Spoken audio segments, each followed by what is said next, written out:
अस्सलाम वालेकुम नाज़रीन, मेरा नाम है अदनान अहमद ते तुसां देदे पे वे प्रोग्राम मॉडर्न फार्मिंग।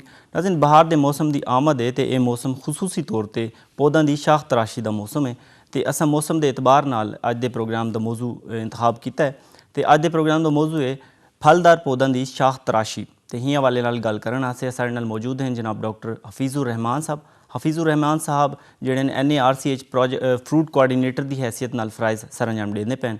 डॉक्टर साहब को खुश आमदीद आते हैं। अस्सलाम वालेकुम डॉक्टर साहब। सर बेहद ममनून हूँ आपका कि आप हमारे प्रोग्राम में तशरीफ़ लाए। सर सबसे पहले तो मैं ये जानना चाहूँगा कि शाख तराशी क्या है। देखें, शाख तराशी बड़ा वसी मौजू है और ये वो मौजू है जिसके ऊपर दो शाख तराशी करने वाले आपस में कभी भी एग्री नहीं करते। लेकिन इस आपने जो पूछा ये अपनी अहमियत का हामिल भी है। शाख तराशी को हम जनरली दो हिस्सों में तकसीम करते हैं और शाख तराशी जो है वो नर्सरी से ही शुरू हो जाती है। नर्सरी से शुरू होकर अवाइल उम्र तक जो शाख तराशी करते हैं उसको हम जो है वो पौधे की तरबियत कहते हैं कि उसकी स्ट्रक्चर और उसकी ऊंचाई हमने कितनी रखनी है उसके अकॉर्डिंग, तो उसको तरबियत कहते हैं। उसके बाद फिर सालाना उसकी जो शाख तराशी है उसमें एक सफाई का अमल है, टूटी हुई शाखों का काटना और उसकी जो है वो ऐसी गैर ज़रूरी शाखें जो निकल आती हैं उनका काटना, तो उसको फिर आगे शाख तराशी का सालाना अमल एक जारी रहता है। लेकिन इब्तदाई उम्र में जो करते हैं उसको हम पौधे की तरबियत कहते हैं। ठीक है, तरबियत कहते हैं। अमूमन ये कॉन्सेप्ट लिया जाता है कि जो शाख तराशी है वो पौधे को शक्ल सूरत को खूबसूरत बनाने के लिए की जाती है। क्या ऐसा है या फिर शाख तराशी के कुछ और फ़ायदे भी हैं? इसकी अहमियत क्या है?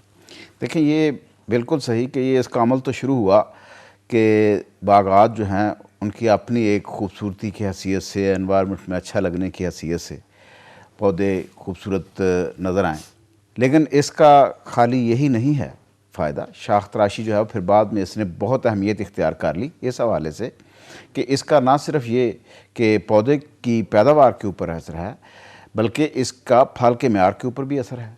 इसका जो है वो उसकी लाइफ के ऊपर भी असरअंदाज होती है ये शाख तराशी। अगर किसी पौधे की शाख तराशी नहीं करते लेकिन उसके मुकाबले में आप एक पौधे की शाख तराशी करते रहते हैं तो वो लंबी उम्र पाता है क्योंकि उसमें रिजुविनेशन या पौधे में एक बढ़ोतरी का जो एक अमल है वो जारी रहता है, तो और उसमें एक बैलेंस भी रहता है। ठीक है, उसमें बैलेंस भी रहता है। शाख तराशी जो है अमूमन की जाती है बहार के मौसम में, कॉन्सेप्ट यही है।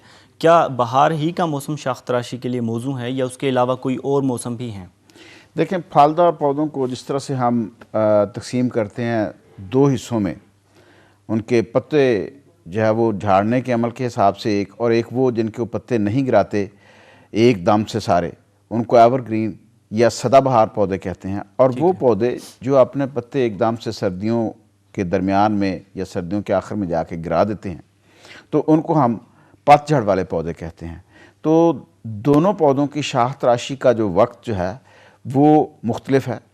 जो सदाबहार पौधे हैं उनके ऊपर अमूमन जब फल की बर्दाश्त कर ली जाती है तो उस वक्त उनकी शाख तराशी की जाती है। जैसे तिरशावा फलदार पौधे हैं तो जैसे जैसे बाग जो है उसकी बर्दाश्त होती चली जाती है उसी तरह से नवंबर दिसंबर से लेके ऑनवर्ड मौसम बहार तक उसकी शाख तराशी होती चली जाती है। जो पतझड़ वाले पौधे हैं उनमें जो है जब वो पौधे ख्वाबीदा हालत में होते हैं दिसंबर में, जनवरी में, तो इन 2 महीनों में उनकी शाख तराशी जो है वो मुकम्मल की जाती है। फल तोड़ने के बाद भी करते हैं, अगर पौधों में बहुत ज़्यादा ग्रोथ हो रही है तो उस वक्त भी करते हैं समर में, लेकिन ज़्यादातर अमूमी तौर पे इनकी जो शाख तराशी जो पतझड़ वाले पौधों की उनकी ख़ज़ां में जब उनके पत्ते गिरे होते हैं तो उस वक्त करते हैं। ठीक है, उस वक्त उसकी शाख तराशी हम करते हैं। अगर हम शाख तराशी को ही थोड़ा डिटेल में आगे जाएं तो मुख्तलिफ़ तरीके भी होंगे शाख तराशी के, ज़ाहिर है। मैं चाहूँगा आप उन पर रोशनी डालें। हाँ, ये आपका बहुत अहम क्वेश्चन है।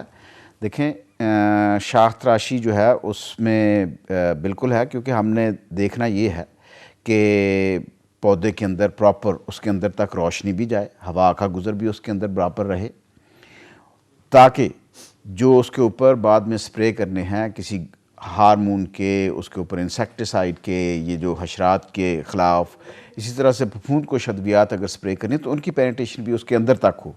इसको भी मद्देनज़र रखना है। सूरज और हवा की रोशनी का गुजर, जैसे मैंने पहला जिक्र किया, उसका भी जो है उसको भी देखना है हमने। फिर उसके अलावा हमने देखना है कि